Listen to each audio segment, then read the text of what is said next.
Yang mau saya katakan, sifat rahmat Nabi ini terletak di semua amalia kehidupan dia. Jadi hadis-hadis itu tidak berdiri sendiri. Itu ada sifat rahmat di dalamnya. Kalau meluruskan orang ada rahmatnya, mengajari orang ada rahmatnya, mempraktekkan ibadah pun ada rahmat di dalamnya. Oke? Nih, contoh lagi nih. Di hadis Muslim, nomor hadis 397. Yang mengalami peristiwanya namanya Khalad. Bapaknya namanya Rafi'. Ya, dari Zurek, sehingga dikenal dengan Khalad bin Rafi' Az-Zuraiki. Riwayat ini disampaikan oleh sahabat Abu Hurairah. Khalad itu masuk masjid Nabi. Lalu ke bagian sudut sholat 2 rakaat. Setelah sholat datang ke Nabi, mengatakan Assalamualaikum ya Rasulullah. Perhatikan kalimatnya. Nabi jawab, wa alaikassalam wa rahmatullah, irji' salli fa innaka lam tusalli. Wa alaikassalam wa rahmatullah dijawab dengan sempurna, coba kamu sholat kembali karena tadi engkau belum sholat. 3 kali diulang sholatnya, disebutkan kalimat yang sama sampai beliau mengerti. Jadi tahu Nabi itu ingin mengatakan sholat kamu tadi salah, coba diulang gitu kan. Tapi Nabi nggak pernah mengatakan begini, ente salah tuh, ulangi. Nabi cuma katakan, coba diulangi lagi sholatnya ya, kayaknya belum sholat deh gitu. Sampai 3 kali baru orang ini sadar, ya Rasulullah ma uhsinu ghairah alimni. Ya Rasulullah, saya nggak bisa lebih baik dari yang tadi, saya sadar saya salah, bisa nggak diajarkan saya sholat yang benar. Nah, pengajaran Nabi kepada orang ini dari mulai wudhu ngadap kiblat sampai sholat, itulah yang jadi pelajaran fikih sholat kita sekarang. Tapi standarnya apa? Ar-Rahimun. Nabi membawa rahmat. Karena itu kalimatnya tegas, wa ma arsalnaka illa rahmatan lil alamin. Nabi nggak katakan ente salah tuh, ulangi. Rapatkan saf, rapatkan. Udah gede masih nggak paham aja saf rapat. Ini rahmat. Nah, jadi ini yang penting tuh ininya dulu. Jadi bukan berapa banyak Anda hafal dalil banyak terus digunakan sebagai peluru untuk berdebat, saling jatuhkan orang, tembak orang, merasa yang paling benar. Nah, itu belum sempurna ngajinya. Karena kenapa? Orang itu salah pasti ada kemungkinan salahnya. Seperti Anda pun belum tentu benarnya. Nah, mau nangis mau enggak sama. Ada baik. Mudah-mudahan sehat ya. Paham nggak? Halo, paham? Kalau ada yang kunut dan ada yang tidak kunut, maka belajarlah dengan berkasih sayang. Yang kunut boleh jadi punya dalil, yang tak kunut boleh jadi punya dalil. Yang tidak kunut pelajari dalil orang kunut, yang kunut pelajari dalil orang tidak kunut. Perkara Anda mengambil yang mana seperti yang Anda yakini dengan kekuatan dalilnya, silahkan masing-masing saling menghormati. Yang penting tahu kalau si fulan beda dengan saya, sepanjang ada dalil maka itu tetap diperkenankan. Dari mana praktek hadis ininya? Dibawa dalam salat subuh di Al-Ukhuwah pagi ini hari Sabtu yang imam baca kunut, maka ketika makmum yang tidak kunut tahu dalil tentang kunut, dia bisa mengambil sikap yang jelas. Apa itu? Innama ju'ilal imamu liyutamma bihi fa qiraatul imami qiraatul ma'mum. Imam dijadikan untuk diikuti. Kalau imam baca bacaan, makmum mengikutinya. Maka ketika makmum kunut, imam kunut, makmum mengaminkan. Allahumma hdina fiman hadait. Amin. Ahad besok yang imam yang tidak kunut, makmum tahu, oh mengambil tidak kunut karena pendapatnya ini. Pendapat ini dalilnya dari sini. Sebabnya begini. Maka ketika imamnya tidak kunut kemudian langsung turun, sujud, langsung tahiyat dan salam, maka makmum pun tidak perlu sujud sahwi. Kalau ini tidak dipraktekkan, yang terjadi nantinya Allahumma hdina fiman hadait, di belakang bid'ah. Tuh, sholatnya jadi rusak. Kalaupun nggak bilang bid'ah, hatinya langsung bilang bid'ah. Setan masuk namanya khanzab. Di Abu Daud mengatakan fayaqulu udhkur kada, bilang begini, bilang begitu. Ini imamnya belum nyunah, belum tahu hadis, bid'ah. Setan memprovokasi, setelah itu pulang keluar nggak ke masjid lagi, diulang sholatnya sholat sendiri. Ada begitu? Mungkin terjadi. Sama demikian imamnya tidak kunut, begitu selesai makmum yang ekstrim ngulangi, minimal sujud sahwi. Maka hadis ini dipakai. Nanti ada terapannya lagi. Cara menerapkan ini pakai ilmunya bagaimana, tapi standarnya rahmat dulu. Kalau ada lihat orang beda dengan kita, langsung jangan disimpulkan bahwa orang ini menyimpang, orang ini belum kenal sunnah. Boleh jadi Anda yang belum kenal sunnah, karena Nabi tidak begitu. Nabi tidak begitu. Jelas? Halo? Kenapa jadi tegang begini? Tuh, awas jangan juga di kepala Anda kemana-mana, ini maksudnya ini ya gitu. Itu Anda yang berlebihan itu. Paham sampai sini? Dulu saya 2010 itu di Mekah tugas. Pas sholat isya itu terima jemaah pertama, imamnya saya Sudes tuh. Saya sering ceritakan ini di beberapa tempat. Istau rafat. Udah, Allahu Akbar. Kan di sana sir itu, ya Bismillahnya. Bismillahirrahmanirrahim. Alhamdulillahi Rabbil Alamin. Itu komentar samping saya jemaah persis, iki imamnya Muhammadiyah ya katanya. Akhirnya kita turunin dulu Muhammadiyah cabang Masjidil Haram. Pada ke bawah. Nah, jadi kita ini umat berkasih sayang, umat rahmat. Lihat siapapun dengan kasih sayang. Jangan berlebihan. Ingat, seburuk apapun orang, sepanjang berkehidupan dan belum dia wafat, dia masih punya hak menjadi soleh. Kalau cara melihatnya begitu, hati kita damai. Ya, siapapun itu. Lihat siapapun, lihat dengan kacamata kasih. Karena ajaran kita ajaran kasih, ajaran kita ajaran sayang. Kalau ini dipraktekkan, insya Allah tentang kerukunan, tentang persatuan, tentang toleransi. Makanya saya sering katakan Islam itu sudah khatam dengan ajaran seperti itu. Cukup dipraktekkan berislam dengan benar. Makanya harus bangga berislam itu, jangan takut berislam. Karena kalau berislam pasti baik. Ya, dan gak akan mungkin bertentangan apalagi dengan hukum-hukum kenegaraan, itu gak mungkin. Kenapa negara lewat undang-undang berani menjamin tentang keberagamaan kita dan menjaga hak beragama kita? Karena tahu di agama itu tidak ada yang bertentangan. Itu cara berpikirnya. Coba lihat pasal 29 ayat 2. Negara menjamin kemerdekaan tiap-tiap penduduk untuk memeluk agamanya masing-masing dan beribadah menurut agama dan kepercayaannya itu. Kenapa negara memberikan jaminan? Karena tahu inti ajaran agamanya membawa nilai kebaikan, yang kalau rakyatnya baik, negaranya pun pasti akan makmur.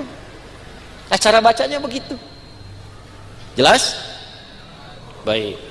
Nah, ini yang pertama, Ar-Rahimun. Pakai alif lam. Alif lamnya dua maknanya. Satu, istighraq. Apa namanya? Istighraq, mencakup semua tanpa kecuali. Jadi hadis ini berlaku bagi bapak-bapak, ibu-ibu, yang besar, yang kecil, yang tua, yang muda, yang remaja, apapun profesinya. Yang sedang di masjid fokus, yang sedang di luar sambil jualan, hadis ini berlaku. Ya, untuk semuanya.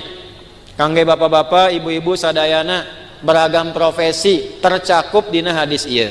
Ar-Rahimun, seluruh orang-orang yang berkasih sayang. Tak kenal maka ta'aruf, Bu, ta'aruf. Ya, ibu kenal suami tetangga jangan langsung sayang, bahaya. Sudah. Ar-Rahimuna. Kemudian alif lamnya yang kedua berfungsi juga untuk ta'rif. Ta'rif, ma'rifah, memberikan kekhususan. Bagaimana cara bacanya?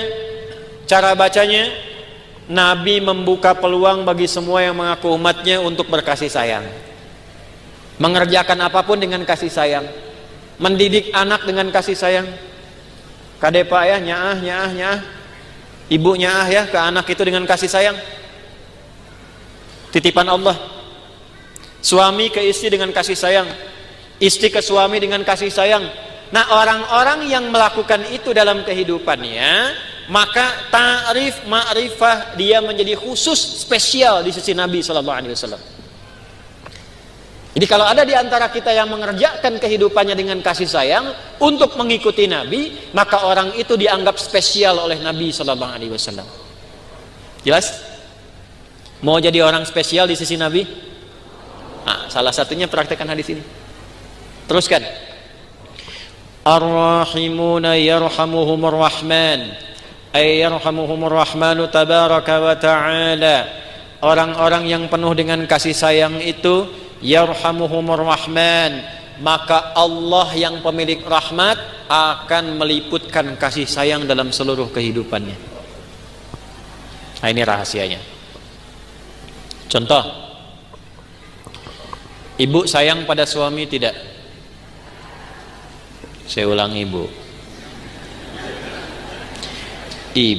sayang pada suami tidak? Suami ibu ya, bukan suami orang. Baik.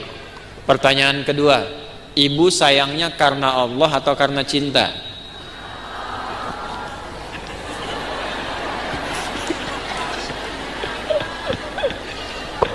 Ada yang di atas nih. Sayang karena Allah atau karena cinta? Allah. Aduh, kumaha teh. Ya, bagus. Dari mana taunya? Tuh. Yang laki-laki nih.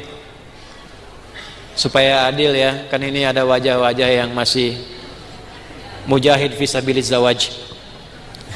Pejuang-pejuang yang ingin cepat menikah gitu kan, belum semuanya menikah. Mudah-mudahan lah sebelum kiamat kurang 2 hari bisa terwujud. Anda sayang itu pada orang tua karena Allah atau karena hormat? Sayang pada anak itu karena Allah atau karena cinta? Apa ukurannya? Coba lihat pakaian anaknya, disukai Allah enggak? Jangan-jangan dia berpakaian pada pakaian yang tidak Allah sukai? Kalau sholat ketinggalan diingatkan enggak? Ya, coba dicek. Perilakunya Allah suka tidak? Itu poinnya. Nah, kalau Anda menyayangi istri, menyayangi suami, menyayangi orang tua, dan ini tanpa batas ya, baik ada bersama kita ataupun mendahului kita. Misal sudah meninggal misalnya, bagaimana mewujudkan sayang pada orang tua sudah meninggal? Istri atau suami yang sudah wafat itu ada bentuk sedekah, bahkan ada anak saking sayangnya ke ibunya meninggal, minta ke Nabi, ya Nabi boleh nggak saya puasa untuk mewakili ibu? Kata Nabi, lakukan. Ya Rasulullah, boleh nggak saya badal haji untuk orang tua saya? Kata Nabi, kerjakan. Gitu. Nah, kalau semua pekerjaan kita itu dilakukan atas dasar cinta, rahmat, dan rahmat itu dilakukan karena Allah, bukan sekedar sayang, maka apa yang Allah berikan kepada kita? Seluruh makna rahmat dengan sifat Allah Rahman diliputkan kepada kita sejak di dunia. Nah, rahmat Allah terkait kehidupan dunia itu ada 3 makna, 3 arti. Nah, ini tolong tawassul dengan rahmat Allah nih. Karena semua pejabat kita sampai presiden pun itu tawassul dengan rahmat Allah. Kalau nggak percaya silahkan cek. Presiden tidak pernah memberikan sebuah putusan kecuali setelah kop padi dan kapas di bawahnya ada tulisan dengan rahmat Tuhan yang Maha Esa. Tuh. Kenapa padi dan kapas ada bintang dulu tuh, bintang padi kapas. Maksudnya keputusan ini dituliskan, ditetapkan berdasarkan takwa kepada Tuhan yang Maha Esa dan diharapkan punya hasil berkeadilan bagi seluruh rakyat Indonesia. Pelajari sampai situ. Lalu dituliskan dengan rahmat Tuhan yang Maha Esa. Kenapa kemarin waktu kasus jilbab saya kemudian tegas menyampaikan itu? Karena keputusan yang keluarnya saat ditulis di BPIP itu di atasnya dengan rahmat Tuhan yang Maha Esa. Masa menulis dengan rahmat Tuhan kemudian dilepas jilbab yang Tuhan syariatkan, kan jadi tidak nyambung. Ya. Apa tuh jaka sembung makan minum bandrek itu ya. Meriang. Jaka sembung minum bandrek meriang itu. Paham? Nah, itu satu. Balik, orang yang selalu mengerjakan sesuatu dengan kasih sayang untuk menaati Allah, maka diliputkan kepadanya rahmat-rahmat Allah dan mengangkat dirinya dalam derajat yang tinggi, tabaraka, diberikan keberkahan dalam hidupnya, tabaraka wa ta'ala. Karena itu riwayatnya ada dua, yarhamuhumur rahman, yang kedua yarhamuhumur rahmanu tabaraka wa ta'ala. Jadi hidupnya diberikan rahmat, hidupnya diberkahi, derajatnya diangkat oleh Allah Subhanahu wa taala. Kalau nggak percaya silahkan Bapak Ibu jadi orang tua yang berkasih sayang pada anak dengan cara mengikuti teladan Nabi. Selain ibu diangkat derajatnya, pasti anak sayang pada bapak dan ibu. Nggak percaya silahkan. Anda guru menyayangi murid dengan mengikuti teladan Nabi, bagaimana cara menyayanginya? Anda akan mendapat rahmat Allah 3, diberkahi hidupnya, diangkat derajatnya, murid Anda sayang kepada Anda. Gak percaya silakan. Bos, direktur di perusahaan berkasih sayang pada karyawannya, dipraktekkan caranya dengan benar, pasti karyawan Anda sayang pada Anda dan menjaga perusahaan Anda.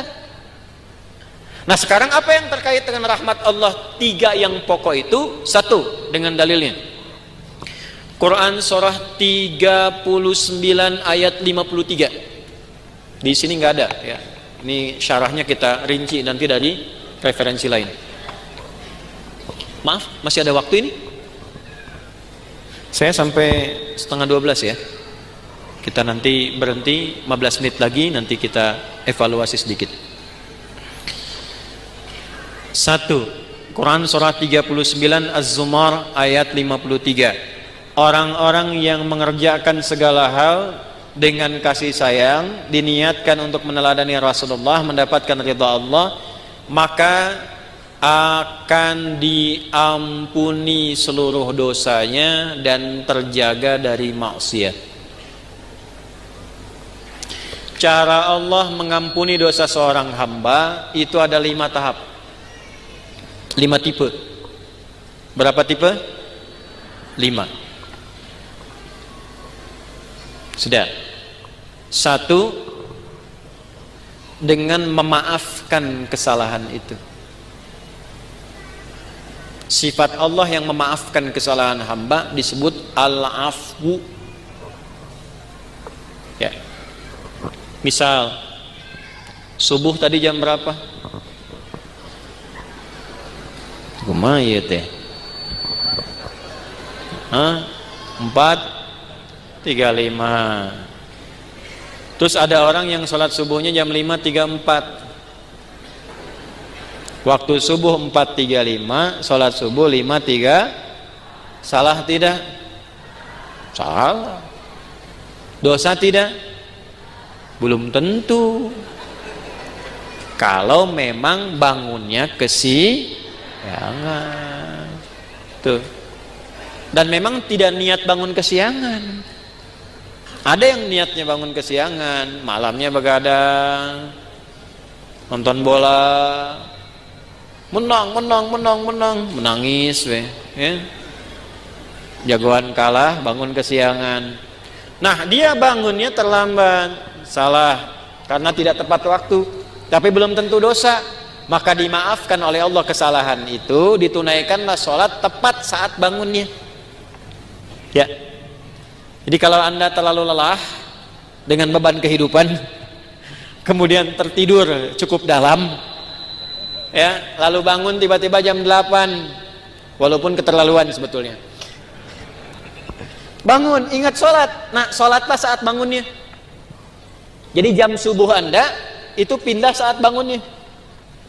Ingat ya, waktu sholat orang yang ketiduran adalah saat bangunnya.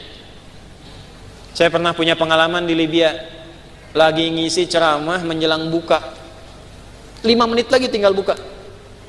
Tiba-tiba jemaah angkat tangan dalam sesi pertanyaan, Ustadz, apa hukumnya orang yang puasa tapi tertinggal sholat? Saya tanya balik, contohnya gimana Pak?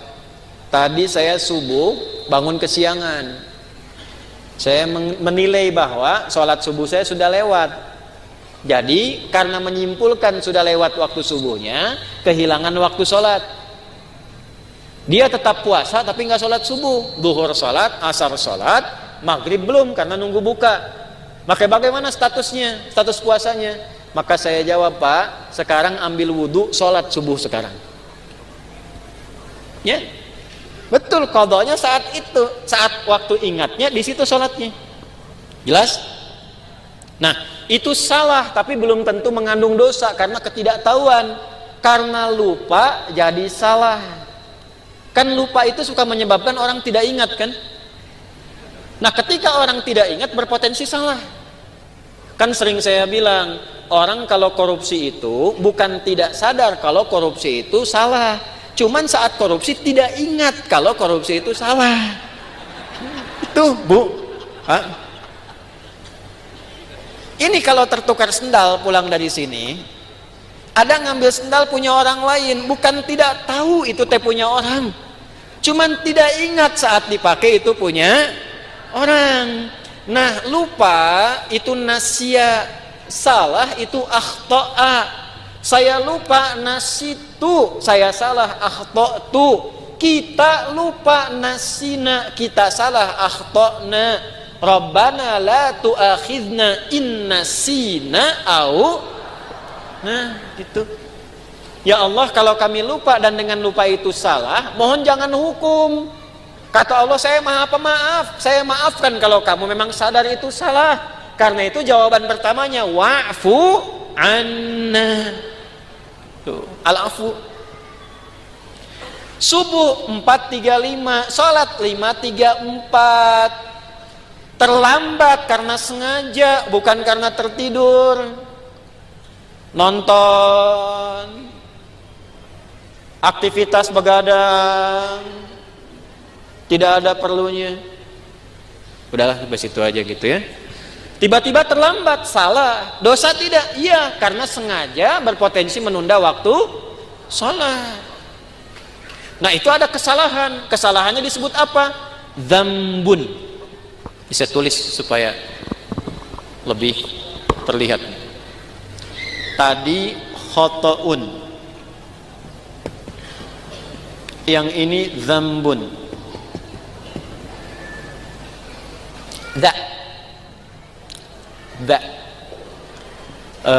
Kapan-kapan nanti saya mungkin rilis video pengajaran untuk spelling huruf hijaiyah tuh di 17 tempat. Itu diantara manfaatnya, itu bisa mengeluarkan semua potensi suara dalam tubuh, bukan hanya untuk baca Al-Quran. Jadi kalau kita bisa mengeksplorasi itu belajar bahasa apapun bisa cepat untuk kita kuasai, karena semua sumber suara keluar. Misal yang dari sini a, ha itu di sini, ketika ke sini ha, ketika ke sini kho, kan? Sampai da itu da di sini, da. Sampai ketemu ba, gampang, matiin aja hurufnya. Ab, at. Nah, itu sumber suaranya. As, az, ab. Ya, harakatnya cuma 3. Namanya ayu. Kalau enggak a, i atau u. Ab. Kasihkan a, ba. Kan? Ciluk. Nah, kan? Dikebawahin bi, dibesarin u. Nah, ini pakai za, dzambun. Dzambun itu, maaf, salah yang mengandung unsur dosa. Sengaja menunda sholat, terlambat, dzambun. Allah tidak ingin hambanya pulang ke akhirat bawa dosa. Maka diturunkanlah sifat yang kedua, namanya ghafir. Apa namanya? Ghafir. Ada surah ke-40, surah Ghafir. Lihat ayat ketiga. ghafiriz dzambi, ghafir dipasangkan dengan dzambun, ghafiriz dzambi wa qabilit taubi. Ini ghafir, ini al-afu. Sudah terlambat, ngajak orang lain terlambat. Yuk nonton dulu, udah sholat nomor 2, nonton nomor 1. Maka berubah namanya dari dzambun jadi dzunubun, jamak. Dzambun, dzunubun.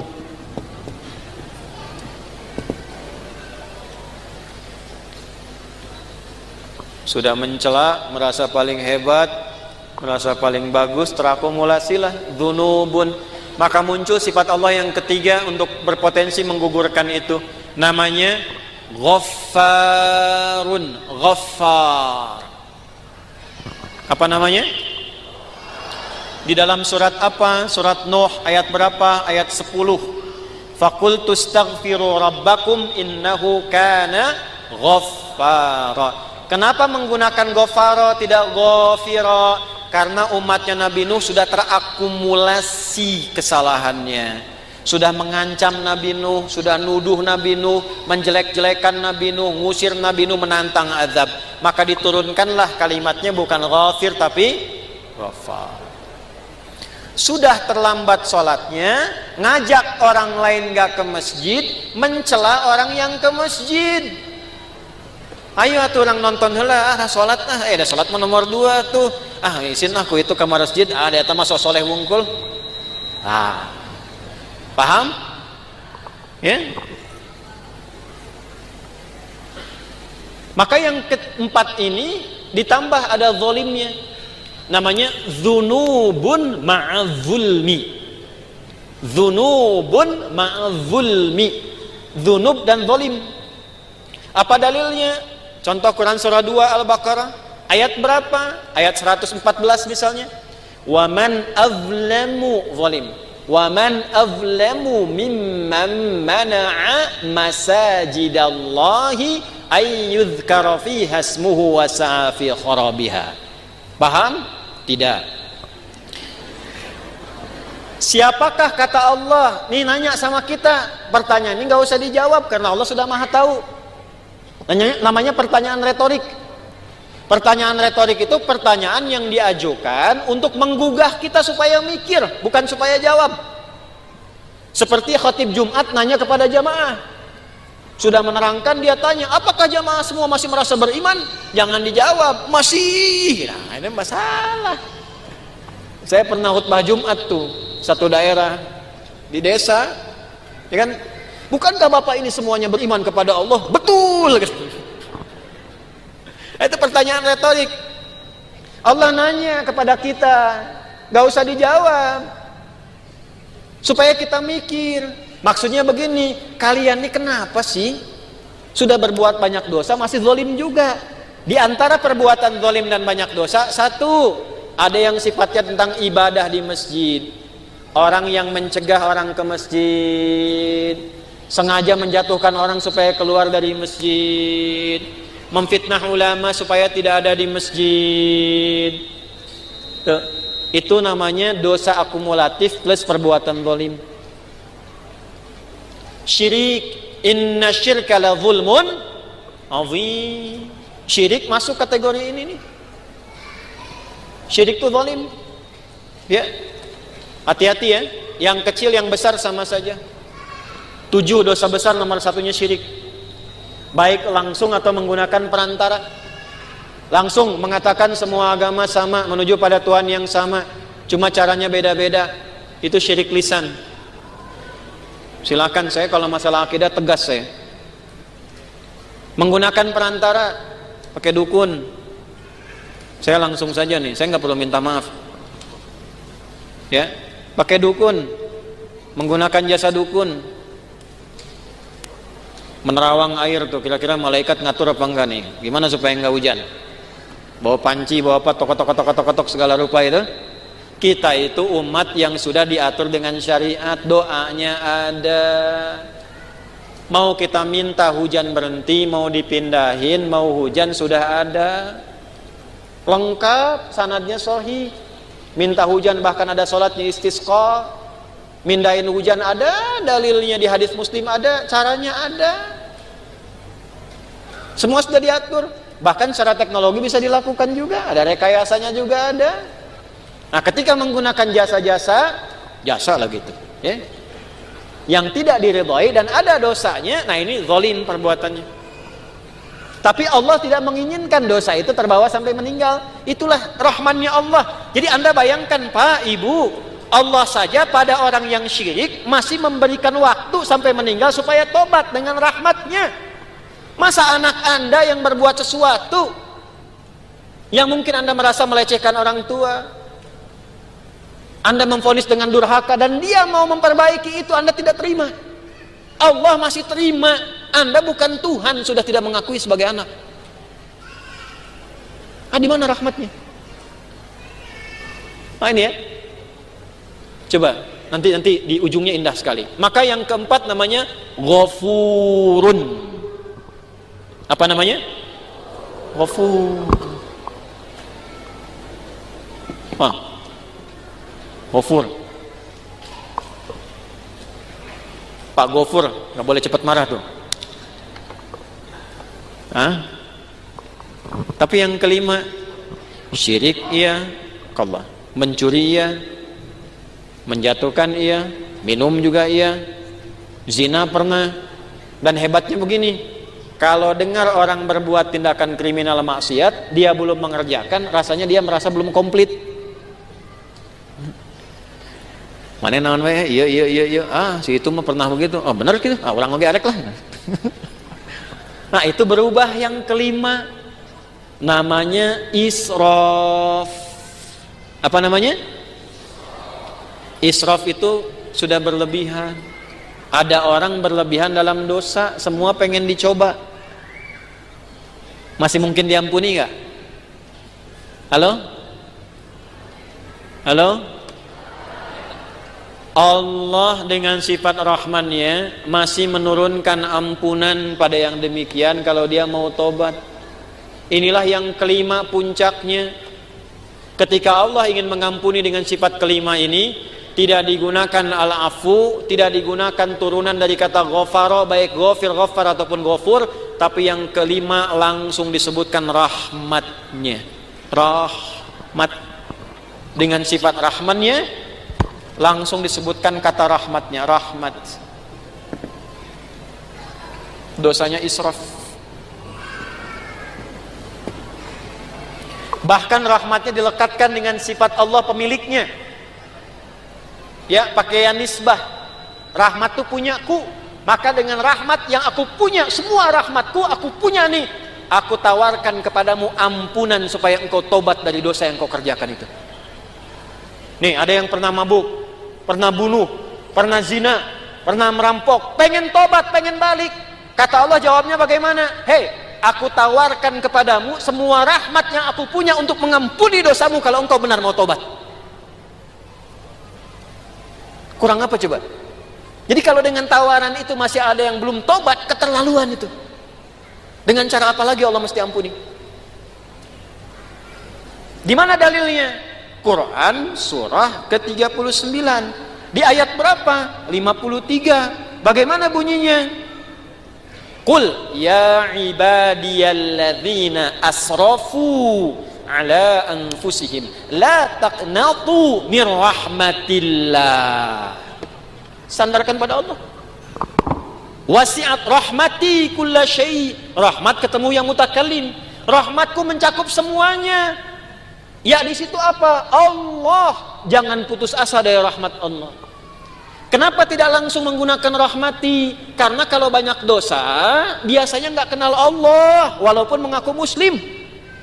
Itu.